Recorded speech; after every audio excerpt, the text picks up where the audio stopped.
మనం రోజూ వాడే వెబ్సైట్లుంటాయి కదా, ఇంత స్మూత్గా ఎలాంటి తప్పులు లేకుండా ఎలా పనిచేస్తాయో అని ఎప్పుడైనా అనిపించిందా? దాని వెనుకున్నో సీక్రెట్ వెపన్ గురించే ఈరోజు మనం మాట్లాడుకోబోతున్నాం. అదే సెలీనియం. మరి అసలు విషయానికి వస్తే, ఇప్పుడున్న వెబ్సైట్లను టెస్ట్ చేయడం ఎందుకంత కష్టమైపోయింది? ఈ ఒక్క ప్రశ్నలో చాలా ఉంది.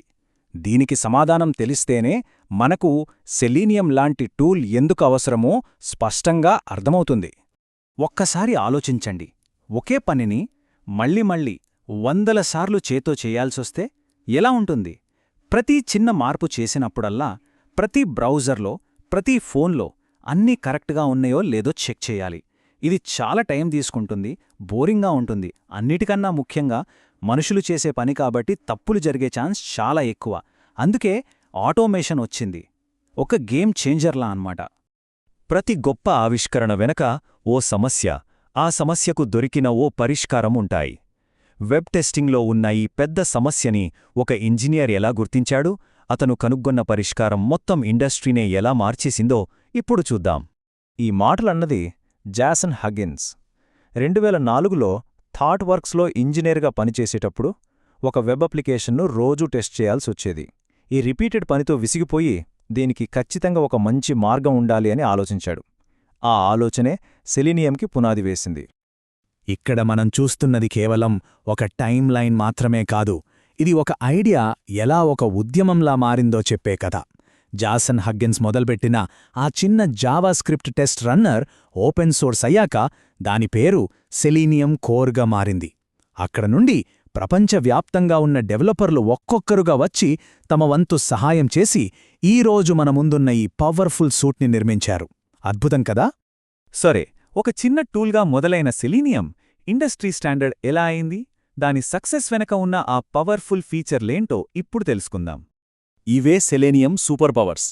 ఇది ఓపెన్ సోర్స్ కావడం అంటే ఎవరైనా వాడొచ్చు. ఒకేసారి వందల టెస్టులు రన్ చేసే కెపాసిటీ ఉండటం. ఇలా ప్రతి ఫీచర్ టెస్టర్ల జీవితాన్ని సులభతరం చేయడానికి డిజైన్ చేశారు. వీటిలో కొన్నింటి గురించి కొంచెం డీప్గా చూద్దాం. ఓపెన్ సోర్స్ ఈ పదం చాలా ముఖ్యం. దీనివల్ల రెండు పెద్ద లాభాలున్నాయి. ఒకటి, ఇది వాడటానికి పూర్తిగా ఉచితం, డబ్బులు కట్టాల్సిన పనేలేదు. రెండు, ప్రపంచవ్యాప్తంగా ఉన్న వేలాది డెవలపర్లు దీన్ని ఎప్పటికప్పుడు మెరుగుపరుస్తూ ఉంటారు. అందుకే సెలీనియం ఎప్పుడూ అప్ టు డేట్గా ఉంటుంది. ఇక సెలీనియం అసలు బలమెక్కడుందో తెలుసా? దాని ఫ్లెక్సిబిలిటీలో. ఈ టేబుల్ చూస్తే మనకి అర్థమవుతుంది. ఒకరు జావాలో కోడ్ రాస్తారు, ఇంకొకరు పైథాన్లో, కొంతమంది విండోస్ వాడతారు, మరికొందరు మ్యాక్. ఏ బ్రౌజర్ అయినా సరే సెలీనియం దేంతోనైనా కలిసిపోతుంది. అందర్నీ కలుపుకునిపోయే ఈ లక్షణమే దాన్ని అంత పాపులర్ చేసింది. దీన్ని సింపుల్గా చెప్తాను. ఒక పనిని చేయడానికి గంట పడుతుందనుకోండి.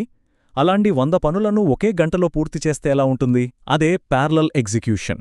టెస్టులు ఒకదాని తర్వాత ఒకటి కాకుండా అన్నీ ఒకేసారి రన్ అవుతాయి. దీనివల్ల గంటల్లో అయ్యే పని నిమిషాల్లో అయిపోతుంది. డెవలపర్స్కి ఫీడ్బ్యాక్ వెంటనే వచ్చేస్తుంది. చాలామంది సెలీనియం అంటే ఒకటే టూల్ అనుకుంటారు, కానీ అది నిజం కాదు. ఇది నిజానికి ఒక టూల్ కిట్ అన్నమాట. అందులో వేర్వేరు పనుల కోసం 4 స్పెషల్ టూల్స్ ఉన్నాయి. ఆ 4 ఇప్పుడు చూద్దాం. అవును, సెలీనియం ఫ్యామిలీలో ఈ 4 మేజర్ ప్లేయర్స్ ఉన్నారు. ఎందుకంటే ఒకే సైజ్ అందరికీ సరిపోదు కదా. అందుకే ప్రతి టూల్ ఒక ప్రత్యేకమైన టెస్టింగ్ అవసరాన్ని తీర్చడానికి పుట్టింది. ఈ టేబుల్ మనకు మంచి ఐడియా ఇస్తుంది. సింపుల్గా చెప్పాలంటే ఐడిఈ అనేది కొత్తగా నేర్చుకునే వాళ్ళకి ఒక మంచి స్టార్టింగ్ పాయింట్. వెబ్ డ్రైవర్ అనేది ప్రొఫెషనల్స్ వాడే పవర్ఫుల్ ఇంజిన్.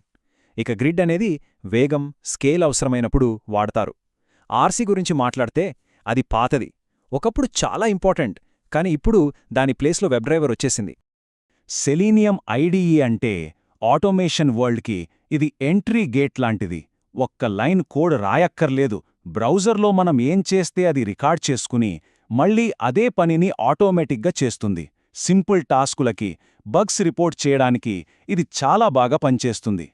ఇక ఇది సెలీనియం సూట్కి హార్ట్ అండ్ సోల్ లాంటిది. Web driver.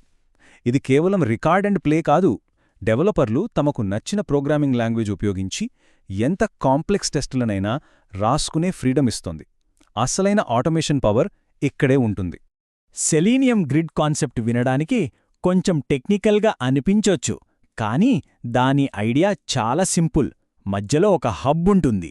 అది ఒక ట్రాఫిక్ కంట్రోలర్ లాంటిది. అది టెస్టులను వేర్వేరు కంప్యూటర్లకి అంటే నోడ్స్కి పంచుతుంది. దీనివల్ల వందల టెస్టులు ఒకేసారి వేర్వేరు బ్రౌజర్లలో రన్నవుతాయన్నమాట. ఓకే, మన దగ్గరిప్పుడు 4 పవర్ఫుల్ టూల్స్ ఉన్నాయి. బాగుంది. కానీ ఏ ప్రాజెక్టుకి ఏది వాడాలి? ఇది చాలా ముఖ్యమైన ప్రశ్న. దీనికి సమాధానం ఇప్పుడు వెతుకుదాం. సెలీనియం నేర్చుకునే ప్రతి ఒక్కరి మదిలో వచ్చే మొదటి ప్రశ్నే ఇదే. సింపుల్గా ఉండే ఐడిఈ ఎప్పుడు వాడాలి? పవర్ఫుల్గా ఉండే వెబ్ డ్రైవర్ ఎప్పుడు వాడాలి? ఈ రెండింటి మధ్య సెలక్షన్ అనేది మన అవసరాలు, మన స్కిల్ లెవెల్పై ఆధారపడి ఉంటుంది. అయితే ఈ రెండిట్లో ఏది ఎంచుకోవాలి? సమాధానం చాలా సింపుల్. ఆటోమేషన్ ప్రపంచంలోకి ఇప్పుడే అడుగుపెడుతున్నా లేదా ఓ చిన్న బగ్ని వెంటనే రిపోర్ట్ చేయాలనుకున్నా అప్పుడు ఐడిఈ ఒక మంచి ఫ్రెండ్ లాంటిది. కానీ ఒక పెద్ద ప్రాజెక్ట్ కోసం చాలా కాలం పాటు పనిచేసే పటిష్టమైన టెస్టులు రాయాలి అనుకుంటే మాత్రం వెబ్ డ్రైవర్ వైపే వెళ్ళాలి. అదే అసలైన మార్గం. మరి గ్రిడ్ ఎప్పుడు వాడాలి? ముఖ్యంగా 2 కారణాల కోసం. 1 వేగం, 2 కవరేజ్. వందల టెస్ట్లున్నాయి, వాటిని వీలైనంత ఫాస్ట్గా పూర్తి చేయాలి అనుకున్నప్పుడు గ్రిడ్ కావాలి. అలాగే మన అప్లికేషన్ అన్ని బ్రౌజర్లలో, అన్ని ఆపరేటింగ్ సిస్టమ్స్లో పర్ఫెక్ట్గా పనిచేస్తోందో లేదో చెక్ చేయాలన్నా గ్రిడ్ తప్పనిసరి.